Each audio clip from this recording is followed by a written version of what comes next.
donc cette collaboration vice-versa, résidence croisée numérique entre la Chambre Blanche et Transculture, ça vient aussi de pas mal de discussions, de rencontres qu'on a eues avec François et moi, tant à Québec qu'à Mons, oui. qu'à Mons, où on trouvait qu'il y avait un intérêt justement à ce que des structures qui étaient complémentaires puissent aider des artistes qui pourraient l'être aussi. Et donc par exemple un artiste numérique qui serait peut-être un peu plus technicien, un peu plus développeur, et un artiste aussi numérique mais qui serait peut-être un peu plus plasticien ou dans un regard un peu plus poétique, dirons-nous, pourrait éventuellement se compléter et faire quelque chose ensemble que j'appellerais 1 + 1 = 3. Et donc on a lancé cet appel à projet ensemble, du côté Chambre Blanche, du côté de Transculture, et il y a eu, je pense, pas mal d'artistes intéressants qui sont sortis. Oui, il y a vraiment eu des artistes. Voilà. Mais c'était important aussi de trouver un bon match. C'est ça qui était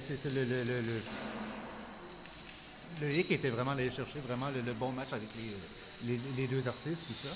Parce qu'il ne faut pas se leurrer, c'était vraiment un blind date qu'on allait chercher. Là. Alors c'est un peu pour ça que la première partie de la résidence s'est faite sur le web, pour que les artistes commencent à se connaître un peu, puis commencer à élaborer un peu le processus qu'ils allaient faire pour ça.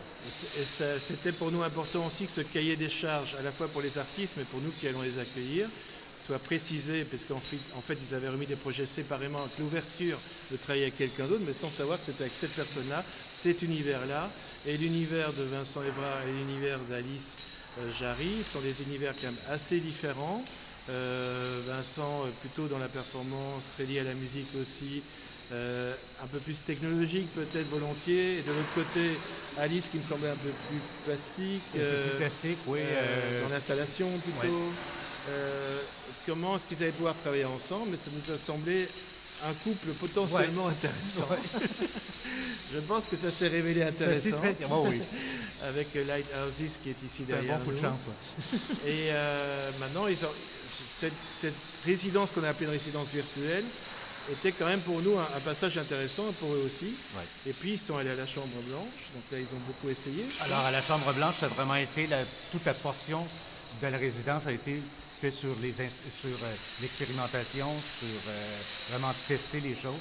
Alors ils ont vraiment travaillé avec des coupeuses laser pour pouvoir voir les formes, qu'est-ce qu'ils pourraient faire comme forme, travailler avec la lumière, la réfraction. Travailler aussi l'électronique, commencer à travailler l'électronique. Alors, c'est vraiment là, un temps d'expérimentation qui a été fait à la Chambre Blanche. Tester les choses et puis voir la faisabilité de tout ce qu'elle a fait. Mais du coup, c'est vous qui avez choisi qui allait avec qui? Oui, en fait, on en a parlé. On avait chacun quelques têtes d'affiche. C'est ça, oui. Et puis on s'est dit, voilà, ceux-là pourraient potentiellement bien marcher ensemble.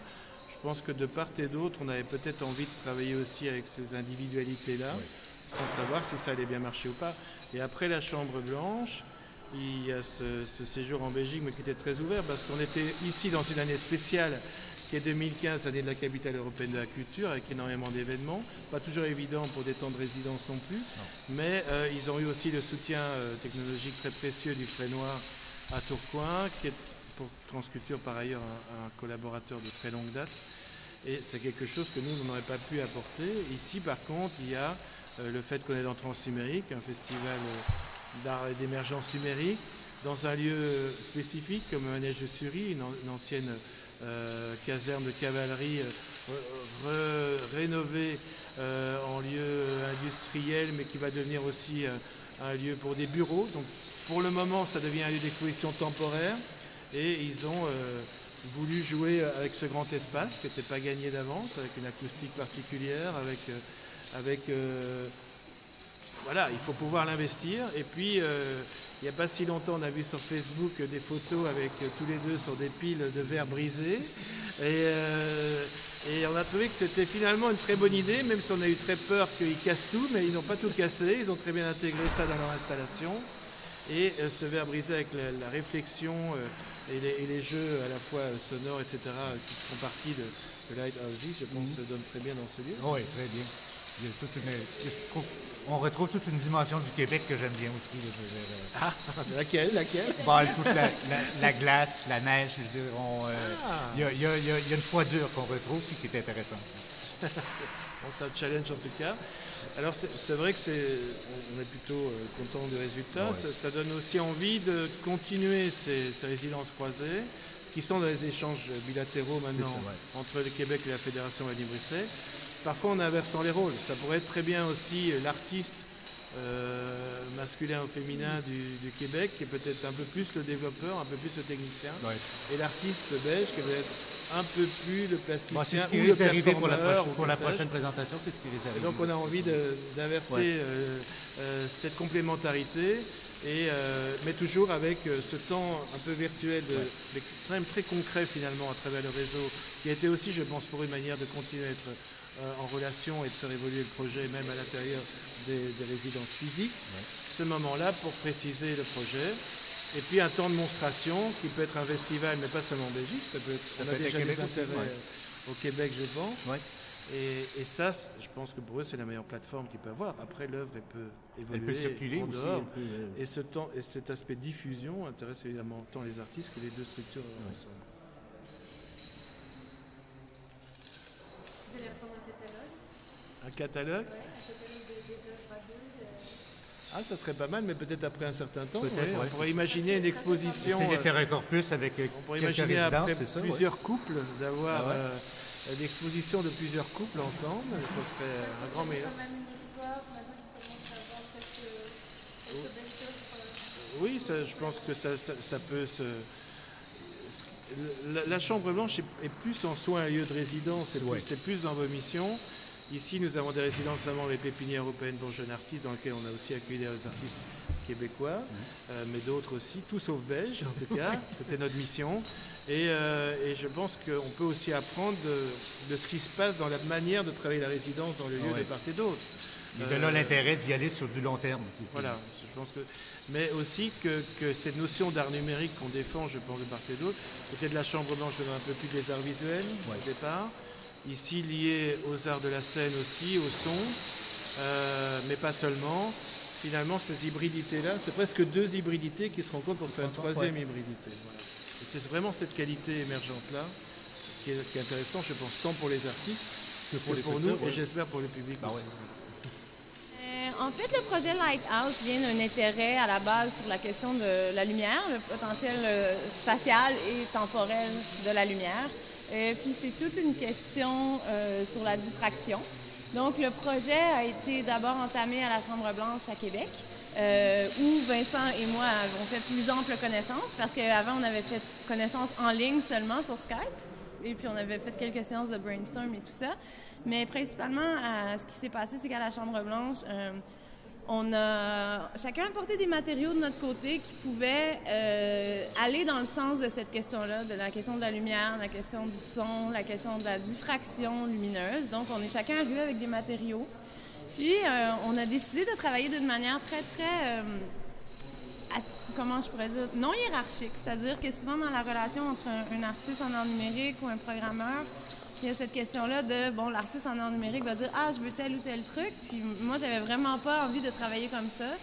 Je savais que Vincent avait une pratique aussi, une pratique plus en performance audiovisuelle, mais qui pouvait compléter tout mon questionnement sur la question de la matérialité, puis sur la question de la pratique in situ, c'est-à-dire des projets qui se développent en collaboration avec le lieu, puis en fonction du lieu.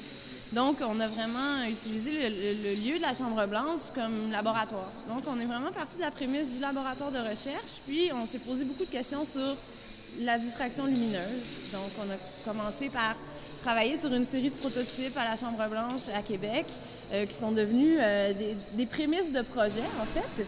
Puis, la question de la diffraction, c'est fascinant parce que ça s'est aussi traduit comme questionnement collaboratif.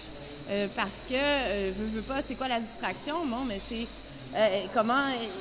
qu'est-ce qui se passe quand une onde va rencontrer un obstacle, va entrer en collision avec quelque chose? Puis, veux pas, ben, en tant que collaborateur, ben, on est entré en collision. Donc, qu'est-ce qui émerge de nouveau entre deux pratiques différentes?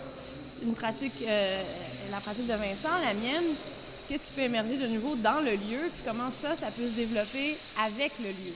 Donc, c'est comme ça que c'est né Lighthouse.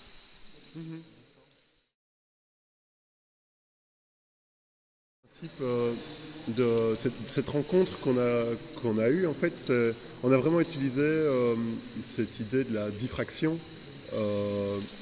aussi comme un élément visible de nos boulots, de ce qu'on a mis en place. Mais on l'a utilisé aussi comme méthodologie de pensée pour se rencontrer et pour accepter de pouvoir bosser ensemble. On l'a utilisé comme plan de lecture de notre interaction. Et on a voulu retranscrire ça dans nos recherches au Canada. Et puis, hors de cette première recherche de 5 semaines, on a mis en place une dizaine de prototypes qui parlaient de loin, de proche, de cette relation. Hors de ces 10 prototypes, de ces 10 cas de figure qu'on a pu rencontrer, j'ai envie de dire, eh bien, on a voulu amplifier une d'entre elles, en fait. Et c'est ce qui nous a amené à produire cette pièce-là qui tourne derrière nous, dans ce cadre-ci de transculture, des transnumériques. Voilà. Alors, par rapport à l'étape qui s'est passée à la Chambre Blanche, et l'étape qui s'est passée en Europe, à Mons, avec le soutien des Frénois, qu'est-ce qui s'est passé? Bien, en fait, on peut pas dire... Le projet a réellement commencé quand on s'est rencontrés en ligne, puis on peut pas dire que c'est arrêté depuis, dans le sens qu'il y a eu probablement des moments charnières, entre la Chambre Blanche, et tout ce qui s'est passé aux Frénois à l'automne, mais on a travaillé pendant l'été aussi, là. Donc, c'est une collaboration qui a été beaucoup plus informelle, mais qui a continué à s'activer, même à distance pendant l'été. Donc, c'est comme Vincent vient de dire, à la Chambre-Blanche, on est arrivé avec une dizaine de prototypes. Et puis, on a décidé, on va en extraire une partie, l'amplifier, puis travailler dessus. Donc, quand je suis arrivée en Europe ici, c'est ça sur quoi on a travaillé le plus. En fait, on a choisi un prototype qui était un peu le prototype le plus avancé, le dernier qu'on a réussi à faire à la Chambre-Blanche. Puis on l'a juste amené plus loin, puis on a dit, OK, comment on va le travailler avec le lieu? Donc, le Frénois a été un collaborateur dans le projet, puis son support a été inestimable, dans le sens que du support technique, la question des techniciens en installation, le support matériel, ils nous ont aidés à justement mieux cerner justement l'aspect structurel des prototypes, puis la question de justement comment tout ça peut s'arrimer dans l'espace techniquement. Puis moi, personnellement, en tant que Québécoise en Europe, produire un projet qui doit être diffusé, c'est pas quelque chose de facile, parce que déjà, un projet en art numérique, c'est complexe. Là, t'es pas sur ton continent, les vis sont différentes, il n'y a rien qui fonctionne pareil. Donc déjà là, il y a une déstabilisation, puis ça amène un questionnement aussi sur les conditions de production matérielle d'une œuvre. Donc, je trouve ça fascinant. Puis, en fait, ici, on a décidé justement de travailler un prototype qu'on avait initialement baptisé les pelleteurs. Pourquoi? Parce que c'était des petits verres qui raclaient le plancher.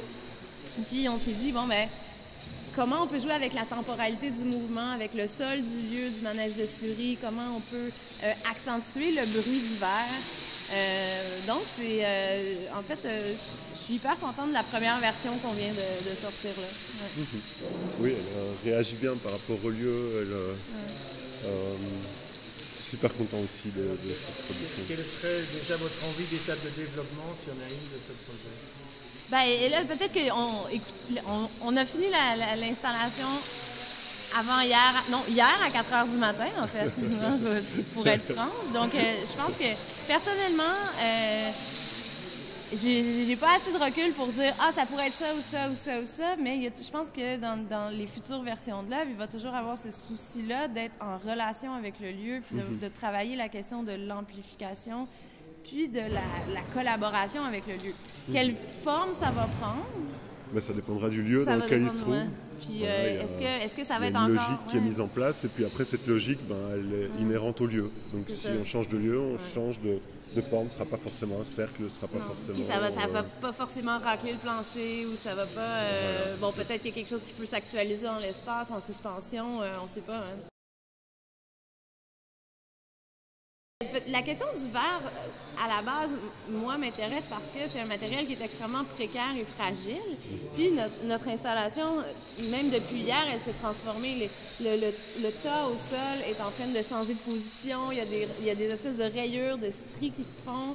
Il y a des bouts de l'installation qui sont déjà un peu brisés, cassés, mais justement, ce côté-là éphémère dans le numérique qu'on voit souvent comme « Oh mon Dieu, ça doit être sans faille et fonctionner, etc. » La précarité m'intéresse, l'aspect un peu d'autodestruction de l'œuvre m'intéresse.